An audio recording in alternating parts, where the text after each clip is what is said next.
Ayan guys, mag-iisa tayo ng sardinas with daon ng malunggay. Guys, pwede tayo, lagyan natin itong bawang sibuyas. Pag lumabas ng aroma, huwag natin kamatis.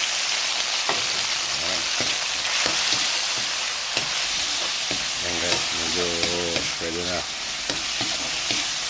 Ayan. Lagyan na natin yung sardinas. Lagyan natin ng yung pinagbanlawan ng lata. Ayan yun eh. Ayan.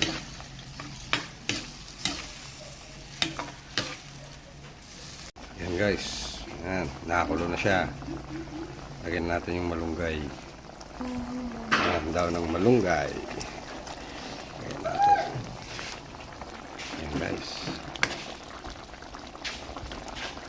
Luto na. Ginisang sardinas with daon ng malunggay.